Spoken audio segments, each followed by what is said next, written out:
সাম্প্রতিক মাননীয় প্রধানমন্ত্রী ডেকেছিলেন এবং উনি যে কনটেন্টটা দেখেন, এটা আমার কাছে খুব ভালো লেগেছিল। যে আ সরকার প্রধান একটা বিষয় দেখেন এবং তার ভালো লাগে।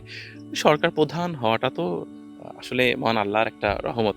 আপনি চাইলে হতে পারছেন না, আমি চাইলে হতে পারছি না। এটা একটা দেশের বা একটা ভূখণ্ডের দায়িত্ব যে পান, অবশ্যই মহান আল্লাহ তাকে ভালোবাসেন বলেই তার হাতে দেন। অতীতে যারা পেয়েছেন তাদেরকেও আল্লাহ নিশ্চয়ই ভালোবেসেছেন কোনো না কোনো ভালো কাজের জন্য। বর্তমান যার হাতে দেশ আছে তাকেও আল্লাহ ভালোবাসেন। আমরা শুধুমাত্র দোয়া করতে পারি সবার জন্য যে আমাদের দেশটা, দেশের মানুষ যেন সবাই ভালো থাকে। তবে উনি বলছিলেন যে এই সিম্পলিসিটি, এই বিনয়ী মনোভাব, এই প্রকৃতি নিয়ে কাজ করা, এটা থেকে আপনি দূরে যায়েন না। আপনি এটিই ধরে রাখেন, এটিতেই আপনার সৌন্দর্য ঠিক থাকে। আমিও খুশি হয়েছিলাম কারণ আমার কাছে মনে হলো যে উনার কাছে আমার এটাই প্রাপ্য ছিল এবং এটুকুই অনেক বড় অর্জন। আর কিছু চাওয়ার ছিল না। এভাবেই মূলত তার সাথে আলাপচারিতা শেষ হয়েছিল। আমি নিজেকে কোথায় দেখতে চাই? আমার শুধু মনে হয় যে প্রকৃতির এই বর্ণনাটাই আমি স্ক্রিনে দেখাবো, সেটি মানুষ ফিল করতে পারবে। মানুষ স্ক্রিনে আটকে থাকবে।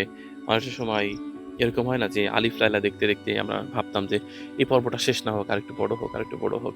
তো এই যে প্রকৃতির যে বর্ণনাটা, প্রকৃতির যে রূপ বৈচিত্র্য, এগুলো আমি স্ক্রিনে এমনভাবে দেখাতে চাই যদি আল্লাহ চান যে মানুষ শুধু বলুক যে কনটেন্টটা শেষ না হোক, আরো ২ মিনিট লং হোক, আরেকটু বড় হোক এবং একটা পাখি মানুষ দেখুক, পাখির বর্ণনাটা মানুষ শুনুক।